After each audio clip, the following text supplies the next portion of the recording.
குழந்தைங்க எங்களோட்டு பிரிஞ்சு 12 வருஷமா நாங்க அவங்கள பார்க்க முடியாம ரொம்ப தவிச்சிட்டு இருக்கோம். அதனால கவர்மெண்ட் கொஞ்சம் ஹெல்ப் பண்ணி எங்களுக்கு அந்த குழந்தைங்கள ஒரு வாட்டி பார்க்கறதுக்கு அனுப்பிட்டு இருந்தா ரொம்ப நல்லா இருக்கும். எல்லாருமா சேர்ந்து முடிவு பண்ணி எங்களுக்கு பார்க்கறதுக்கு கூடிய சீக்கிரம் ஒரு அனுமதித்தாங்க.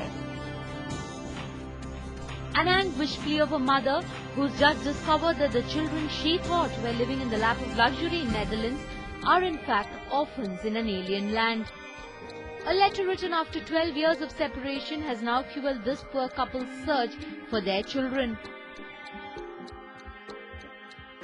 திரும்ப என்னோட பொண்ணு இப்போ வயசுக்கு மேரேஜ் ஆகிற வயசு வரைக்கும் அதுக்கு நிரம்பி வருது. ஆனா அதுண்ட எதிர்காலங்கள் எப்படி இருக்கணுங்கிறது எங்களுக்கு தெரியல.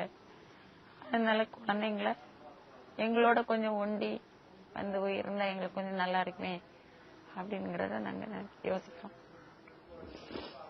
The last time Tekla saw her 2 children was in the year 1996.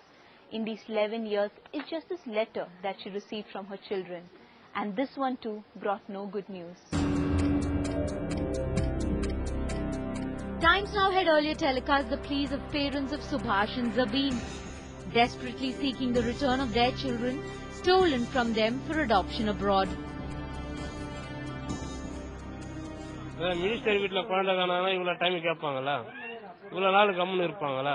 ஒரு மினிஸ்டர் குழந்தையோ சரி, ஒரு சிஎம் குழந்தையோ சரி, ஒரு கலெக்டர் குழந்தையோ சரி, ஒரு டிசிபி குழந்தையோ சரி, இவ்வளோ நாள் பொறுத்து தானே. எவராவது ஒருத்தர் குழந்தை வேணா, நம்ம குழந்தைய கிடையாது. நான் கொழுந்துக்கு பார்க்கணுங்க, கஷ்டமா இருக்கு. ஹெல்ப்னா போலீஸ்காரங்க தான் ஹெல்ப் பண்ணுங்க, யாருன்னா ஹெல்ப் பண்ணி கூப்பிடுவாங்க. ரொம்ப கஷ்டமா இருக்குதுங்க. 3 வருஷம் ஆயிடுச்சு பார்த்து, 11 வருஷமா போகுது. Our investigations led us to this house on the outskirts of Chennai, the headquarters for the adoption racket run by this couple, Valsala and Ravindranath, currently out on bail after being arrested for child trafficking. Till 2005, this building was the hub from where a plot to kill over 300 children was masterminded.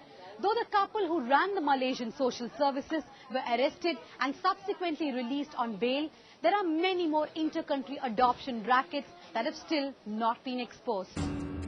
The desperate desire of these parents to see their children live a brighter future ruthlessly exploited for a few dollars. And in other cases like that of Nageshwar Rao and Fatima, their children were rudely snatched away from them. எல்லாருமா சேர்ந்து முடிவு பண்ணி எங்களுக்கு பார்க்கறதுக்கு கூடிய சீக்கிரம் ஒரு அனுமதித்தாங்க. With Dhanya Rajendran and Dakshina Muralidharan, Deepthi Menon, Times Now.